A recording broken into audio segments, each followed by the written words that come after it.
কে একজন ভদ্রলোক এসেছেন, উনি আমাকে সেপ্টেম্বর মাসে দেখিয়েছিলেন। ওনার সমস্যা ছিল বারবার একটা জিনিস চেক করেন, বারবার ধোয়া মোছা করেন, বারবার সন্দেহ ঢুকে যায় মাথার মধ্যে, একটা কিছু ঢুকলে মাথা থেকে আর বের হয় না। এই সমস্যা নিয়ে উনি আমার কাছে এসেছিলেন এবং ওনার রোগটা ওসিডি ডায়াগনোসিস করেছিলেন এবং ওনাকে আমরা ওই রোগের ওষুধ দিয়েছিলাম। কিন্তু ৩ মাস পার হয়ে গেল, আজকে ডিসেম্বর মাস। উনি আমার কাছে এসে বলছেন এখনও উনি ওই ওষুধ শুরু করতে পারেন নাই, কারণ ওই ওষুধ শুরু করলে নাকি ওনাকে আশপাশ থেকে কে বলেছে এই ওষুধ শুরু করলে নাকি উনি পাগল হয়ে যাবেন, উনি বদ্ধ উন্মাদের মতো আচরণ করবেন, ওনার ব্রেন নষ্ট হয়ে যাবে। কথা হলো যে যারা এরকম অস্বাভাবিক আচরণ করেন সেটি নিঃসন্দেহে একটি মানসিক রোগ। সেই রোগটি খুবই কম সংখ্যক মানুষ ভুগে থাকেন এবং ওই রোগের জন্য আলাদা কিছু ওষুধ আছে, ওই ওষুধে ওই রোগই ভালো হবে। আর আপনাকে যে ওষুধ দেওয়া হয়েছে, মানসিক রোগের তো অনেক ধরন আছে, আপনারা জানেন। মানসিক চাপ, অস্থিরতা, উদ্বেগ, টেনশন, হতাশা, বুক ধড়ফড়, পেটের সমস্যা, সেক্সুয়াল প্রবলেম, কত সমস্যা, সবই তো মানসিক সমস্যা থেকে হতে পারে। এই মানসিক সমস্যার ওই আলাদা আলাদা প্রতিটা রোগের প্রতিটা আলাদা আলাদা ওষুধ আছে। তো ওই ওষুধ খেলে যে আপনি ওই রকম হয়ে যাবেন, এটা আপনাকে কে বলেছে? আপনাকে কি টাইফয়েডের ওষুধ দিলে আপনার ডেঙ্গু হয়ে যাবে? আপনাকে কি জন্ডিসের ওষুধ দিলে আপনার ম্যালেরিয়া হয়ে যাবে? তা তো হবে না। কাজে এই সিম্পল হিসাবটা কেন বুঝেন না? এইগুলো মানুষ বলেন বা আপনারা অনেকে এরকম ধারণা অনেকে পোষণ করেন, এটি আসলে আর কিছুই না। মানসিক রোগ বিষয়ে কুসংস্কার, বিভ্রান্তি, স্টিগমা আমরা বলি। এগুলো যত বেশি বলবেন তত মানসিক রোগ সম্পর্কে ভীতি বাড়বে, চোখের চিকিৎসা সম্পর্কে ভীতি বাড়বে।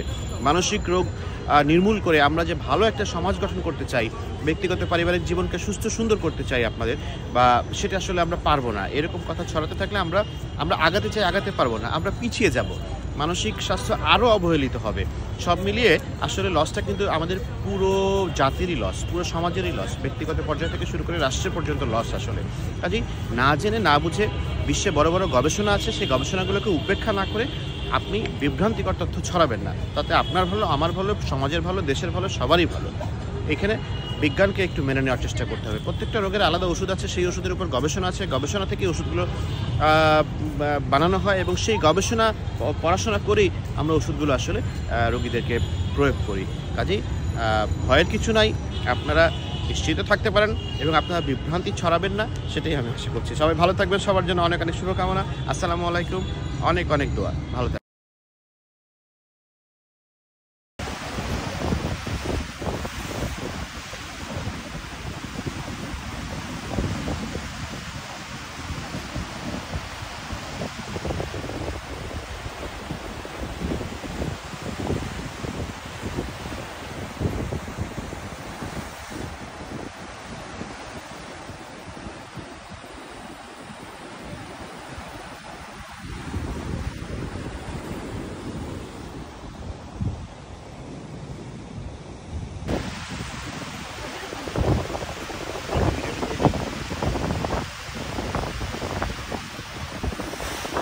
এটা